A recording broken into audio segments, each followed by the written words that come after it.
안녕하세요. 저는 올해로 38살이 된 남자입니다. 지금은 혼자서 살고 있어요.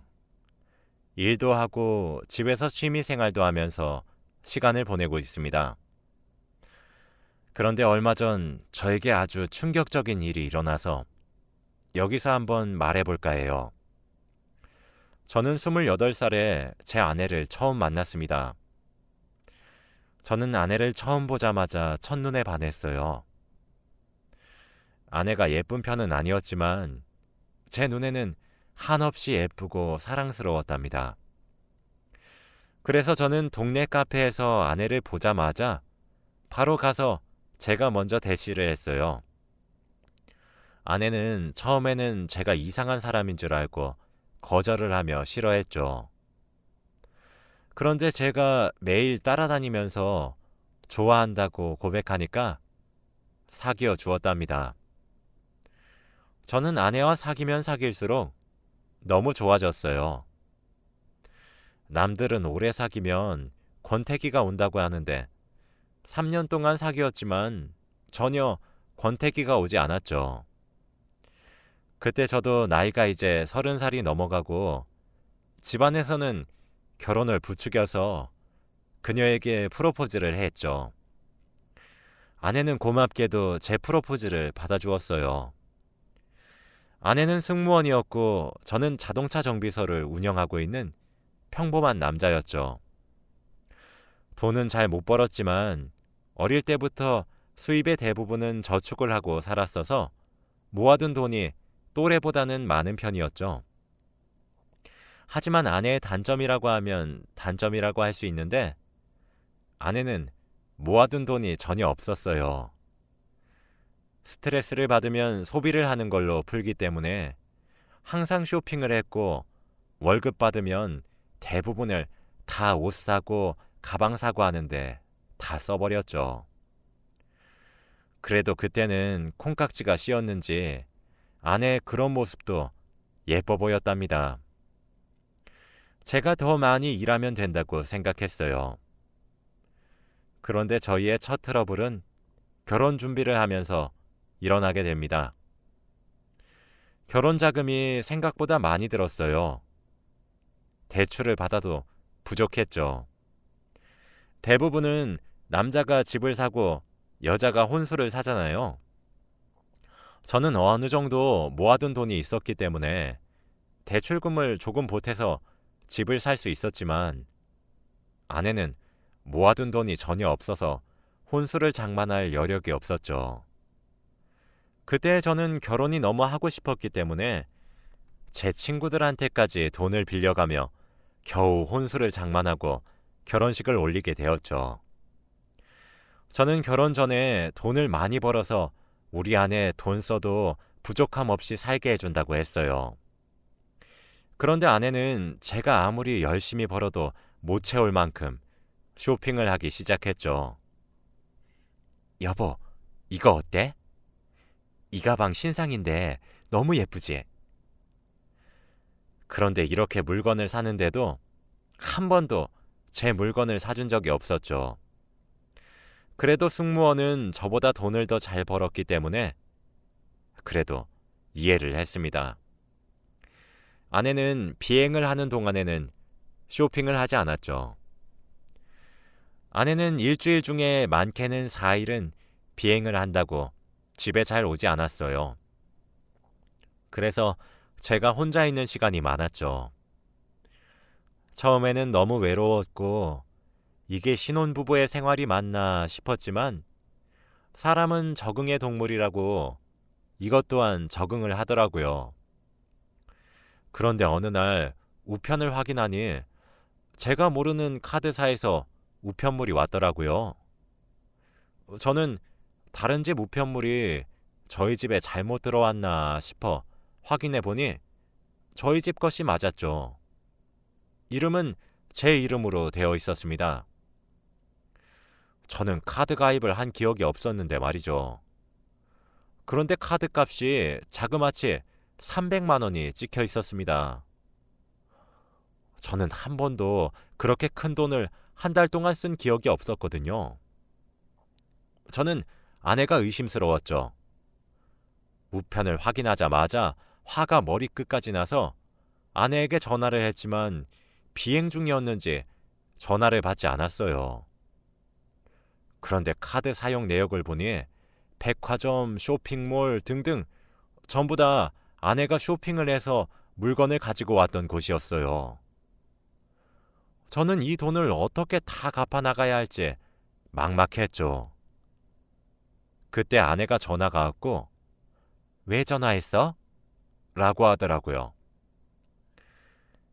이 카드 뭐야? 카드 값이 300만 원이나 나왔어. 그래? 내가 이번 달에 쇼핑을 좀 거하게 했나 봐. 미안. 근데 여보, 갚아 나갈 수 있잖아. 저는 뻔뻔한 아내의 모습에 화가 났어요. 내가 네 카드값 갚아주는 사람이냐? 그리고 왜 명의를 내 걸로 신청해? 난 절대 안 갚을 거니까 네가 다 갚아? 라고 하며 전화를 끊었죠. 저는 정말로 카드값을 갚아줄 생각이 전혀 없었답니다. 이렇게 힘들게 돈을 벌어서 스스로 갚아나가야 나중에 이렇게 과소비하는 습관을 고칠 수 있을 거라고 생각했죠. 그런데 한 달 뒤에 모르는 전화번호로 전화가 오는 겁니다. 이민수 고객님 맞죠? 지난달 카드값을 아직 지불하지 않으셔서 연락드렸어요. 라고 했죠. 결국 아내는 300만 원 중 하나도 내지 않았어요. 저는 그때 카드값을 제가 내지 않으면 신용불량자가 될 것 같아서 어쩔 수 없이 오래 들여놨던 적금을 깨서 지불했답니다. 그날 밤 아내가 집에 오자마자 여보, 내가 카드값 내라고 했잖아. 왜 안 냈어? 라고 물었어요. 내가 300만 원이 당장 어디 있어? 그래서 어떻게 됐는데? 여보한테 연락 왔어? 그래서 어쩔 수 없이 나 어릴 때부터 들였던 적금을 깨서 냈다. 봐, 결국에는 이렇게 방법이 다 있었으면서 호들갑은. 그럼 된 거지? 저는 저한테 고맙다는 말 한마디도 없는 아내가 너무 미웠습니다. 저는 돈을 벌기 위해 잠을 4시간만 자고 하루 종일 일을 했어요. 몸도 너무 힘들고 지쳤죠. 그런데 제가 그렇게 옆에서 힘들게 돈을 벌고 있는 모습을 보면서도 아내의 쇼핑 중독은 멈추지 않았답니다. 여보, 이거 둘 중에 뭐 살까? 돈이 어디서 나서 자꾸 산다고 하는 거야. 다 방법이 있으니까 그런 거 물어보지 말고. 또 내 명의로 카드 만들고 사려고? 왜 내 걸로 만드는 거야? 네 걸로 만들어. 나는 진작에 했지. 근데 이제 나 신용불량자 돼서 카드를 안 만들어주더라. 저는 그날 처음 알았어요. 아내가 신용불량자라니. 월급은 정해져 있는데 아내의 씀씀이는 날이 갈수록 커져갔습니다. 이러다가는 저도 정말 죽을 것 같더라고요. 그래서 아내 몰래 아내의 월급이 들어오는 계좌를 제 계좌로 바꾸고 아내가 돈을 쓸 수 없게 했습니다. 아내한테 예전에 주었던 카드도 신용카드에서 체크카드로 바꾸어 한정된 돈만 쓰게 했죠. 카드를 건네주면서 여보, 앞으로 이 카드 쓰면 돼. 라고 말했어요. 이게 뭐야? 이거 체크카드 아니야? 이제 내가 용돈을 줄 테니까 그 안에서 사고 싶은 건 다 사. 그리고 사고 싶은 게 있으면 돈을 차곡차곡 모으고. 당신 미쳤어? 내가 용돈을 받으면서 어떻게 살아? 당신 결혼하기 전에 나한테 뭐라고 했어? 자기가 돈 많이 벌어서 나 부족함 없이 살게 해준다고 했잖아. 지금 그 말 다 거짓말이야? 나 그럼 사기 결혼 당한 거니? 난 그때까지 당신이 이렇게 돈을 많이 쓰고 다니는 여자인 줄 모르고 한 말이야. 한동안은 이렇게 용돈 줄 테니까 조금 나아지면 신용카드 줄게. 아내는 나중에 카드를 돌려준다고 하니 다시 조용해졌죠. 그런데 그날부터 집안에 있는 물건들이 하나씩 없어지는 겁니다. 처음에는 그릇이나 커피포트처럼 작은 것들이 없어지더니 나중에는 TV와 제 옷장에 있던 옷들도 없어지더군요. 여보, 나 여기 있던 검정색 니트 못 봤어? 내가 어떻게 알아? 잘 찾아봐. 그러면 내 패딩은? 그건 진짜 아무리 찾아도 안 나와. 나도 몰라, 여보. 처음에는 옷을 제가 못 찾은 줄 알았죠. 그런데 정비소에서 일을 하던 도중 손님께서 제 패딩과 똑같은 패딩을 입고 있는 겁니다. 패딩이 흔하다고 할 수 있지만 저는 오른쪽 팔꿈치 부분에 수선을 한 자국이 있어서 제 것이 확실했죠. 그래서 손님한테 손님, 이 패딩 어디서 사셨어요? 너무 예뻐서요. 라고 하니까 이거 중고장터에서 샀어요. 나름 싸게 샀답니다. 라고 하셨죠. 그렇습니다. 아내는 제가 주는 용돈으로는 자기의 씀씀이를 감당하지 못해서 저의 집에 팔 수 있는 물건들은 다 팔았어요. 그 중에 제 패딩도 있었고요. 중고장터에서의 아내는 유명했어요. 좋은 물건들을 저렴하게 팔아서 유명한 판매자였죠.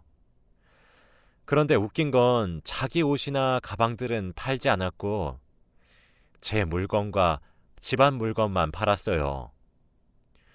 자기 물건은 아깝고 제 물건은 아깝지 않았나 봐요. 그래서 저는 아내에게 어플로 물건을 사고 싶다며 익명으로 채팅을 보냈고 아내는 1분도 안 돼서 답장이 왔죠. 그 물건은 제 노트북이었거든요. 정말 비싸게 주고 산 물건인데 너무 저렴하게 팔아서 화가 났습니다. 그래서 그날 저녁 6시까지 집 근처 공원에서 만나기로 했죠. 6시에 약속 장소에 가서 노트북을 들고 있는 아내를 보자마자 여보, 여기서 뭐해? 라고 하니 아내는 당황을 하며 여보가 여긴 웬일이야? 라고 하더군요. 그 노트북 산다고 한 사람 나였어. 도대체 왜 이러는 거야? 이제 제발 그만 좀 해. 뭐? 그럼 여보가 나 속인 거야? 그리고 내가 정말 이러는 이유를 모르겠어? 당신이 주는 용돈이 너무 부족하단 말이야.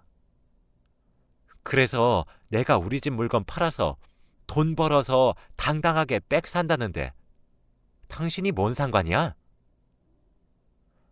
뭔 상관? 당신 이 노트북 나한테 판다고 허락받고 팔았어? 아니잖아. 이건 엄연히 절도야. 저는 아내가 가지고 있던 노트북을 빼앗으려고 했고 아내는 뺏기지 않으려고 실랑이를 벌이다가 결국 노트북이 땅으로 떨어져 두 동강이 나고 말았습니다. 노트북 안에는 정말 중요한 자료들이 너무 많았는데 이제 복구도 못하게 되었죠. 저는 이 모든 일들이 아내 탓 같았습니다. 도대체 왜 이래? 제발 그만해.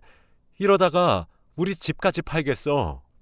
여보, 내 승무원 친구들은 전부 다 명품 백에, 명품 화장품에 전부 다 화려하게 하고 다녀. 남편이 다 좋은 직장에 다녀서 해준다더라. 그런데 나는 여보한테 쥐꼬리만한 용돈 받으면서 살아야 돼? 진짜 부끄러워 죽겠어. 이렇게 돈 못 버는 남자랑은 못 살겠어. 저는 아내가 자기 친구랑 비교하는 모습을 보고 조금 미안했어요. 제가 능력이 없는 탓을 했죠. 여보, 미안해. 내가 잘못했어. 내가 결혼 전에 부족함 없이 살게 해준다고 했는데 그 말을 못 지켰네. 미안해. 아내는 제 사과에 조금 진정이 되었는지 화해를 했고 같이 집으로 돌아갔죠. 그날 밤 아내가 씻고 있는 동안 저는 안방 침대에 누워 휴대폰을 보고 있었습니다. 그런데 아내의 휴대폰에서 알림 소리가 들려 우연히 보았죠. 느낌이 이상해서 확인해 본 내용은 충격적이었습니다. 2시에 다른 남자와의 데이트 약속이라니. 그것도 저보다 훨씬 나이가 많은 남자였어요. 그때 아내가 화장실에서 샤워를 마치고 나왔고 자신의 휴대폰을 보고 있는 저의 모습에 당황하며 얼른 휴대폰을 가져갔죠. 왜 남의 휴대폰을 함부로 봐? 너 밖에서 뭘 하고 다니는 거야? 왜? 내가 밖에서 누굴 만나고 다니든 무슨 상관인데? 너 승무원은? 너 2시면 일하고 있을 시간이잖아. 승무원? 퇴직금을 많이 주길래 진작에 관뒀지. 그리고 이 남자가 너보다 훨씬 부자야. 내가 갖고 싶은 것도 척척 사주고 용돈도 아낌없이 쓰라고 준다고. 저는 아내의 말을 들은 순간 그녀의 뺨을 내리쳤죠. 네가 드디어 미쳤구나. 너 젊음이 언제까지 갈 것 같냐? 늙으면 이 할아버지 뻘인 작자가 널 찾아줄 것 같냐? 왜 때려? 그리고 여보가 무슨 자격으로 내 뺨을 때려? 당신 이거 내가 고소할 거야. 당신은 그냥 용돈벌이로 만난 거야. 가끔씩 정말 돈이 급할 때 여보한테 돈 좀 빌리려고 여보가 모아둔 돈이 어느 정도 있으니까 내가 너랑 사귀어 준 거라고. 주제 파악이 안 돼? 나 이제 너랑 못 살아. 이혼해. 이혼? 그건 내가 하고 싶은 말이다. 당장 내 집에서 나가. 아내는 바로 대충 짐을 챙기고 집 밖으로 나갔죠. 저는 다음날 바로 이혼 전문 변호사를 찾아가서 제가 겪었던 모든 일들을 말했습니다. 저는 아내에게 청구할 수 있는 위자료는 최대한 많이 청구하기로 했어요. 결국 저는 이혼 소송을 진행했죠. 그런데 아내는 연락을 받지 않았습니다. 이혼 서류에 도장도 찍어야 하고 위자료도 받아야 하는데 자기도 자기 잘못을 아는지 연락을 도무지 받지 않았죠. 결국 경찰서에 실종 신고를 했어요. 아내가 집을 나가서 오지 않는다면서요. 경찰은 혹시나 아내를 찾으면 연락을 드리겠다고 했죠. 그런데 한동안 연락이 오지 않았어요. 그렇게 한 달이 지나도록 아무런 연락이 없었습니다. 그런데 다음 날 경찰에게 연락이 왔습니다. 저기 이민수님 맞으시죠? 네, 맞아요. 아내 찾으셨나요? 네, 찾긴 찾았는데 경찰서로 지금 얼른 오셔야 할 것 같아요. 경찰은 떨리는 목소리로 말을 했고, 저는 얼른 경찰서로 갔답니다. 그런데 민수님, 죄송합니다. 아내분은 시신으로 발견됐어요. 네? 도대체 왜요? 경찰의 말을 들어보니 아내는 그 남자를 만나면서도 돈이 부족했는지 사채까지 썼다고 해요. 그런데 아내가 돈을 못 갚는 것은 물론이고 이자도 제대로 못 갚아서 결국 원금보다 이자가 더 크게 불어나게 되었고, 그 돈을 빌려준 사람들이 아내를 찾아가서 온갖 협박을 일삼았다고 합니다. 아내는 지속적인 스트레스로 인해 화병을 얻어 어느 날 갑자기 운명을 달리했다고 해요. 아내는 결국 돈 때문에 죽었죠. 저는 이 말을 듣고 슬프지도 않았습니다. 결국 자기 무덤 자기가 판 거라고 생각했거든요. 그런데 우려가 되는 게, 저와 아내는 아직 정식적인 이혼 관계가 아니어서 아내가 진 빚들 제가 다 갚아야 하는 게 아닌가라는 생각이 들었어요. 하지만 요즘 법이 좋아져서 그렇지 않다고 하네요. 아내가 진 빚은 아내의 부모님에게 간다고 합니다. 처가댁 식구들이 불쌍했지만 그래도 어쩔 수 없는 거니까요. 저는 아내의 장례식에도 가지 않았어요. 아내의 영정사진 속 얼굴을 보기 싫었거든요.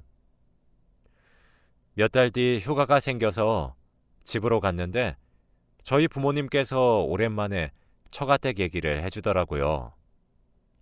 그런데 아내가 졌던 빚이 무려 3억이나 된다고 해요. 그 빚의 액수를 보고 장인어른은 심장마비로 쓰러지셔서 당장 수술을 해야 하는 상황이라 장모님 혼자 돈을 벌어야 하죠. 3억이면 두 분이서 평생 벌어도 부족한 돈인데 병원비까지 있으니 저는 너무 도와주고 싶었습니다. 저희 부모님은 극구 반대했지만 저는 아내가 미웠지 장모님, 장인어른은 좋아했기 때문에 오랜만에 연락을 드렸어요. 그렇게 장모님을 만나서 돈 봉투를 전해드렸어요. 저는 정비소 있는 지역이 신도시로 발전을 해서 인구도 늘어나고 저희 지역에서 정비소를 운영하는 사람은 저밖에 없었기 때문에 월급도 올라서 경제적으로 넉넉했죠. 장모님은 내가 이 돈을 어떻게 받아? 자네가 우리 딸 때문에 얼마나 고생했는지 아는데 도로 가져가게. 나는 절대 못 받네. 장모님, 제발 받아주세요. 저 그냥 드리는 거 아니에요. 장인어른 수술하고 괜찮아지시면 갚으셔야 해요. 결국 장모님은 고민하시다가 제가 준 돈을 받으셨습니다. 그렇게 장인어른의 수술은 성공적으로 끝이 났고 아내의 돈도 갚아 나가시는 것 같아요. 장모님과 장인어른은 자기들이 조금이라도 안 갚으면 자식들이 갚아야 한다며 그건 안 된다고 매일 새벽부터 밤 늦게까지 일을 하셨죠. 저는 너무 안타까웠지만 제가 도울 수 있는 것은 여기까지인 것 같았어요. 아내가 빌린 돈을 제가 갚고 싶진 않았거든요. 그렇게 저는 평소와 다름없는 일상을 살고 있고요. 지금은 혼자 살고 있습니다. 저는 앞으로도 혼자 살고 싶어요. 제가 정말 좋아하는 여자가 이렇게 저를 배신하니까 제가 좋아해도 함부로 대시하고 그러면 안 된다는 걸 알았죠. 제 이야기는 여기까지입니다. 제 사연을 들어주셔서 감사합니다.